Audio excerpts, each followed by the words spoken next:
Voici un autre excellent exemple des différentes zones que nous avons dans le parc.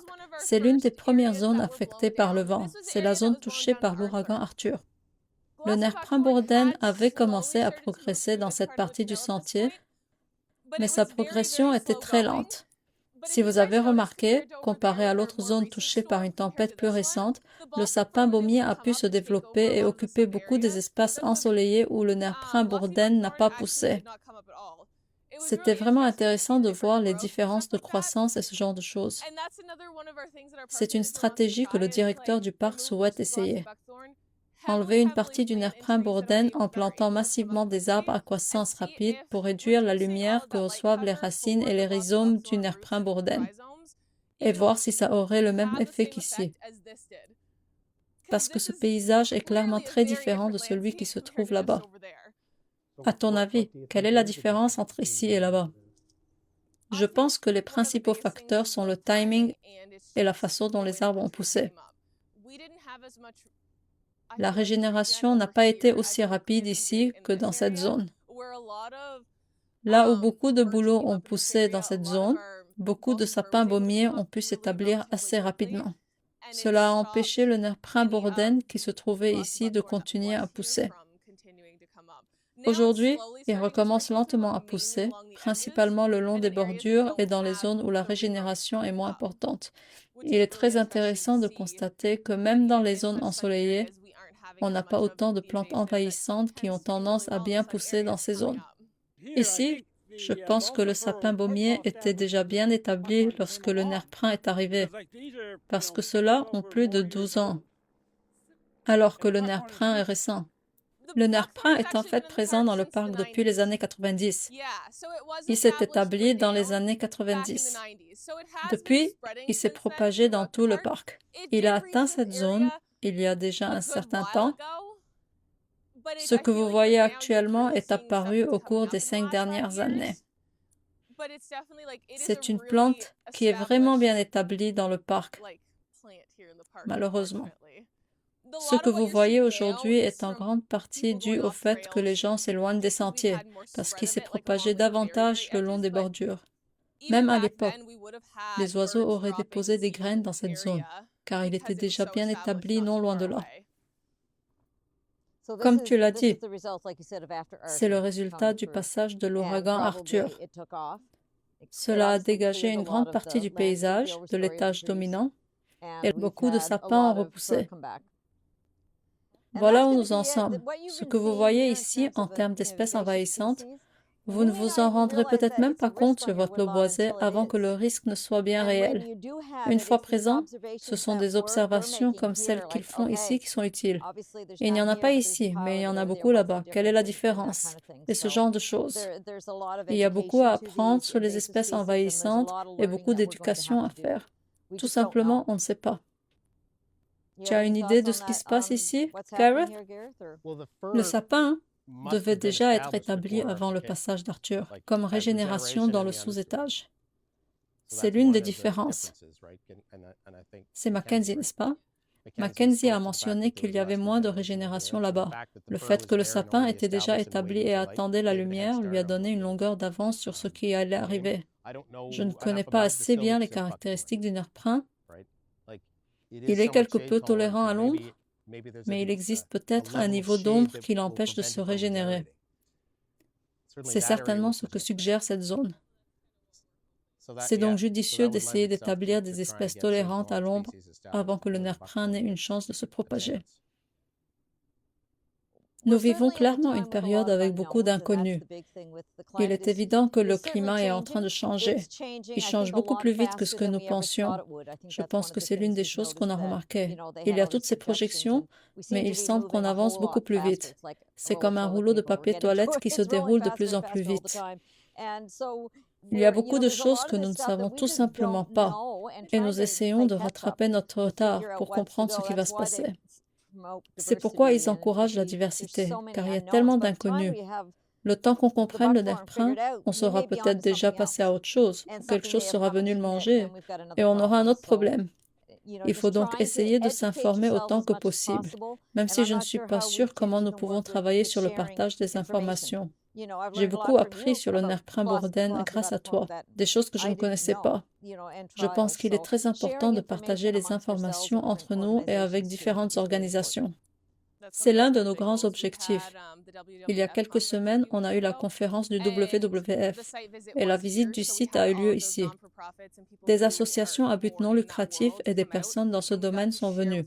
Nous avons pu partager ce que nous faisons, leur montrer ce qui se passe ici, dans le parc. On a partagé nos connaissances en disant, voilà ce que nous avons ici. Si vous avez le même problème, qu'est-ce que vous faites? Voici ce que nous faisons. Et nous essayons de sensibiliser les gens à ce qui se passe ici, parce que nous voulons que tout le monde commence à partager les connaissances disponibles. Les connexions ne semblent pas se créer. Alors on essaye de changer ça. On a besoin d'un organisateur. Je me demande si ces éléments tombés au sol peuvent être utiles comme nutriments pour le sol, en les laissant plutôt qu'en les enlevant. Laisser du bois mort est excellent pour le sol. Les animaux l'utilisent comme passerelle et il présente beaucoup des mêmes bénéfices que les chicots.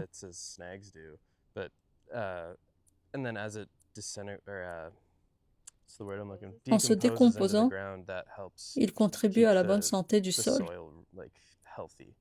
Si vous les enlevez et que vous dégagez constamment le sol, il n'y aura plus rien pour le nourrir et le maintenir en bonne santé. Il est également important de noter que si vous avez beaucoup, je ne vois pas beaucoup de combustible étagé ici, peut-être un là-bas.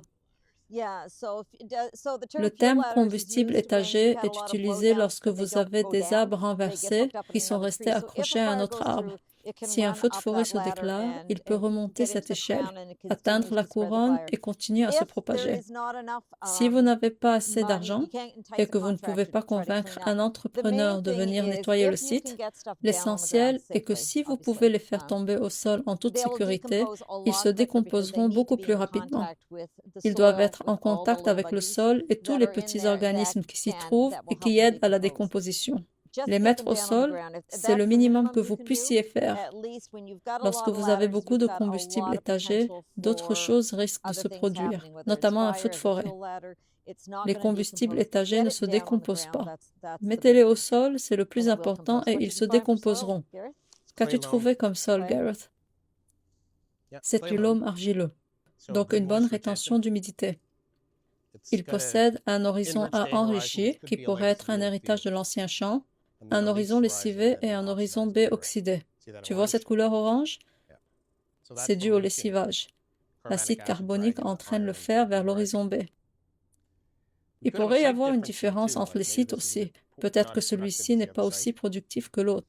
Il y a aussi moins de feuillus. On ne voit pas de drageons de tremble ici comme dans l'autre site, là où nous avons commencé. Le lessivage est d'origine naturelle? Oui.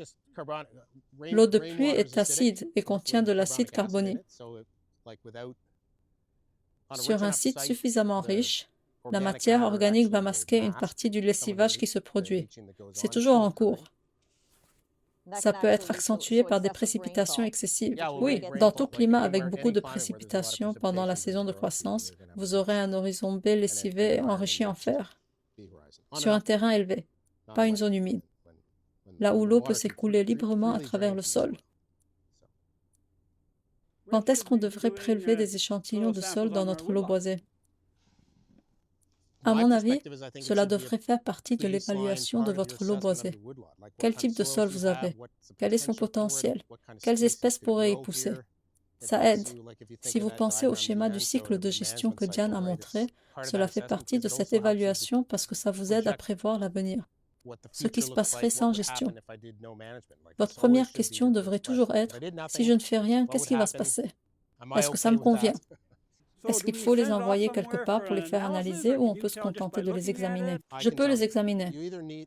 Mais je ne devrais pas dire ça. Cela dépend de ce que vous prévoyez de faire. D'un point de vue agricole, vous voulez certainement une analyse. Mais en foresterie, vous n'avez besoin que d'une évaluation rapide. C'est ce qu'il a fait ici.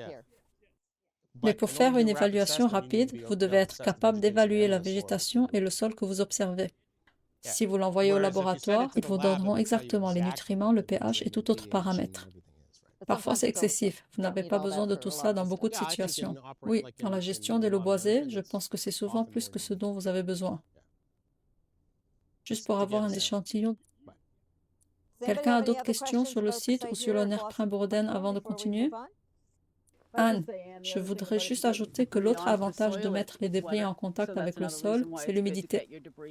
Le contact avec le sol les rend plus humides et moins susceptibles de brûler. C'est ce qui est intéressant avec le bois mort, n'est-ce pas? À un certain stade, il représente un risque de feu de forêt, mais au-delà de ce stade, il absorbe l'eau, ce qui aide.